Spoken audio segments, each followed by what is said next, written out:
नमस्कार बच्चों आज हम पाठ 7 दादाजी का भाषा अभ्यास कार्य करेंगे। हमने कल जो है प्रश्न नंबर 4 तक कर लिया था। आज हम प्रश्न नंबर 5 करेंगे। देखिए यहाँ पर प्रश्न 5 जो है दिए गए शब्दों से वाक्य बनाए। कुछ शब्द दिए हुए हैं, इन शब्दों से हमने उनके वाक्य बनाने हैं। ये वाक्य उदाहरण के तौर पर मैं दिखा रही हूँ, लेकिन आपने अपनी तरफ से भी बना सकते हैं। अगर आप अपनी तरफ से बनाएं तो ज़्यादा अच्छा होगा। छोटे वाक्य हों और सरल हो, ठीक है, और शुद्ध होने चाहिए। तो यहाँ पर देखते हैं हम खिलौने का बनाया इसने। बच्चे ने मुझे खिलौने पसंद हैं। आप भी इसी तरह से छोटे छोटे वाक्य बनाएंगे और वाक्य जो शब्द का आप वाक्य बना रहे हैं उसके नीचे अंडरलाइन भी करेंगे। नेक्स्ट आता है ख, आलसी। हमें आलसी नहीं बनना चाहिए। ग, शुक्रिया। दादाजी ने सभी का शुक्रिया किया। ठीक है।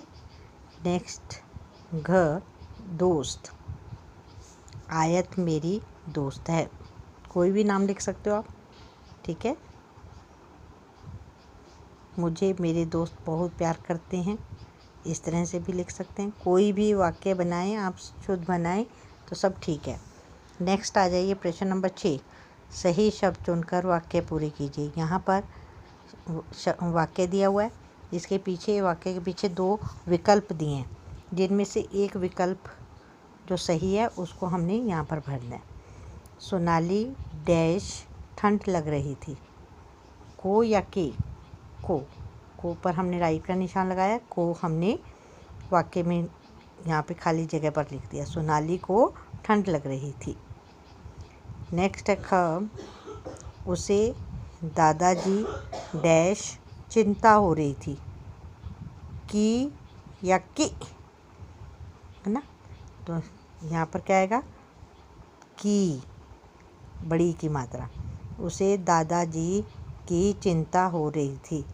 अब बच्चों एक चीज़ और है कि हमने यहाँ पर बड़ी ई की मात्रा की का लगाया। आपको बड़ा कन्फ्यूजन होता है कि छोटी ई का की कहाँ पे लगता है और की कहाँ पे लगता है। तो मैं तुम्हें बताना चाहती हूँ कि ये जो है यहाँ पर छोटी ई की मात्रा वाला की है की, तो ये कहाँ आता है? जब हम 2 वाक्यों को आपस में मिलाते हैं, जोड़ते हैं। उसने कहा कि धीरे चलो। 2 वाक्य बनाया, उसने कहा एक वाक्य हो गया, धीरे चलो दूसरा वाक्य। तो हमने इसको जोड़ने के लिए क्या किया? की का प्रयोग किया, छोटी ई की मात्रा आ गई। और लेकिन जहाँ पर वाक्य के बिल्कुल सरल वाक्य है और उसके बीच में की का प्रयोग कर रहे हैं, तो तब वहाँ पर बड़ी ई की का प्रयोग किया जाता है। का को बड़ी ई की मात्रा का प्रयोग होता है।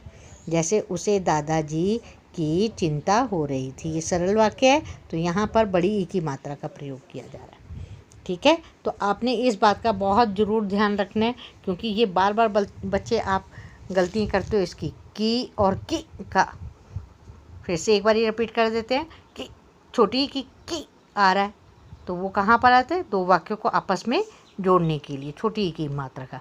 और जहाँ पर सरल वाक्य वहाँ पर बड़ी ई की मात्रा का प्रयोग किया जाता है। तो ये आपका क्लियर हो गया। नेक्स्ट आ जाइए ग, अखरोट डैश छिलके पड़े हुए। के या से? के, अखरोट के छिलके पड़े हुए। ठीक है।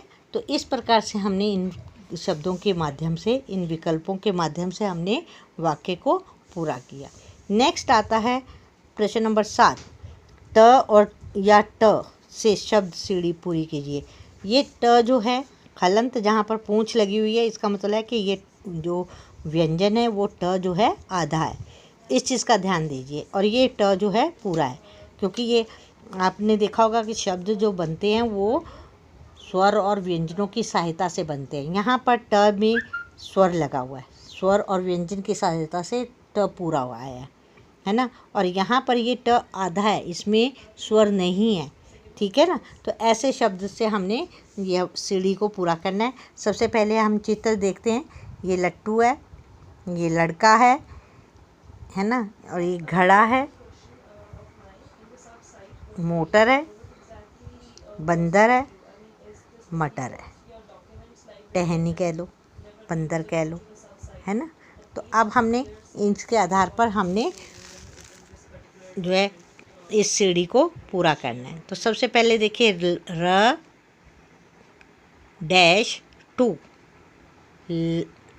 रट्टू, ये याद कर रहा है, रट्टू तोता है ये बच्चा, ये पढ़ रहा है, ये रट्टे लगा रहा है ना। तो रट्टू क्या है, रट्टू। नेक्स्ट है ल डैश टू, लट्टू, ये लट्टू है, आधा ट है, इसके नीचे हलंत लगा है, लट्टू। लटका, ल डैश का, ये क्या है, लटका। नेक्स्ट है म डैश का, ये क्या है, मटका, मटका, मटका। ये नेक्स्ट है म डैश र, क्या बन जाएगा, मटर, मटर, ट आ गया, मटर। नेक्स्ट है मो डैश र, मोटर, ये मोटर है ना, मोटर। तो देखिए यहाँ पर कुछ शब्दों में ट के नीचे हलंत लगा है और कुछ शब्दों के नीचे हलंत नहीं लगा। हलंत नहीं लगा इसका मतलब ये कि ये पूरा ट है, और जहाँ हलंत लगा वहाँ पर आधा ट का प्रयोग हुआ। तो इस प्रकार से आपने इस शब्द सीढ़ी के द्वारा हमने आधे शब्द का और पूरे स्वरों व्यंजनों का हमें पता चला। अब आ जाइए नेक्स्ट पेज पर। नेक्स्ट प्रश्न नंबर 8। सोनाली अपने दादाजी के घर गई थी। आप अपने दादाजी नाना जी के घर जाकर क्या करते हैं, अपने शब्दों में लिखिए। अब ये देखिए, ये प्रश्न बहुत सरल सा है। आप हमेशा अवकाश जब छुट्टियां होती हैं तो आप या दादाजी के घर जाते हो या नाना जी के घर जाते हो या फिर मामा जी के पास जाते हो ना, और वहाँ पर जो जो आप एक्टिविटी करते हो, जो जो कुछ करते हो आप उसको आपने लिखना है। यहाँ पर तो इस बच्चे ने अपने ढंग से लिखा है, आप अपने ढंग से लिख सकते हो कि आप क्या करते हो, कैसे आप अपनी छुट्टियों का एंजॉय करते हो, कैसे आनंद लेते हो। तो यहाँ इस बच्चे ने लिखा है कि मैं नानी जी के घर अवकाश में जाती हूँ। अवकाश का मतलब है छुट्टियों में जाती हूँ। खूब मौज मस्ती करती हूँ। मैं बहुत खेलती हूँ। मैं नानी जी से खूब कहानियाँ सुनती हूँ। खूब घूमती हूँ और बातें करती हूँ। नानी जी मुझे बहुत स्वादिष्ट खाना बनाकर खिलाती हैं। मुझे नानी के घर जाना अच्छा लगता है। अब देखिए इस बच्ची ने अपनी तरफ से लिखा है, अपना लिखा है कि मुझे क्या कुछ अच्छा लगता है। नाना नानी के घर में मैं जाती हूँ तो मुझे क्या अच्छा लगता है। आप भी जाते हो तो आपने अपने बारे में लिखना है। और साथ में बच्चों, हमने जो ये सब काम किया, अभ्यास कार्य किया, इसको मैं फिर से एक बार ही रिवाइज़ करवा रही हूँ आपको कि आपने सबसे पहले अपने वाक्य पूरे कीजिए। ये हमने वाक्य के विकल्प दिए हुए थे, सही विकल्प के द्वारा हमने इस वाक्य को पूरा किया। नेक्स्ट आता है, हमने जो है क्या था कि हमने इसमें उल्टे शब्द लिखने थे। उल्टे मोटे काले शब्दों को हमने उल्टे अर्थ वाले, यानी कि विलोम शब्द, विपरीत शब्द, गर्मी आलसी का मेहनती, सर्दी का गर्मी, जल्दी जल्दी का धीरे धीरे। तो फिर उसके बाद हमने किया लिंग किसे कहते हैं। लिंग बताया था आपको, दो तरह के होते हैं, स्त्रीलिंग पुल्लिंग। स्त्रीलिंग स्त्री जाति का बोध कराते हैं, पुल्लिंग पुरुष जाति का बोध कराते हैं। यहाँ पर पुल्लिंग दिए हुए हैं तो स्त्रीलिंग लिखते हैं, दादा, ऊँट, लेखक, पंडित, ये पुल्लिंग है। स्त्रीलिंग दादी, ऊँटनी, लेखिका, पंडिताइन, ये बनाए हमने।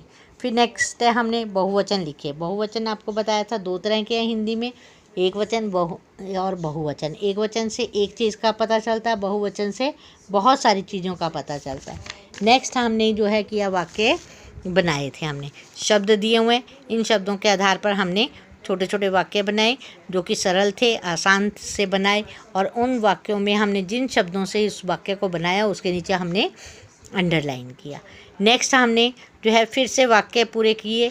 वाक्य को पूरा करते समय हमने जो है विकल्पों से सही विकल्प को लिखकर वाक्य को पूरा किया।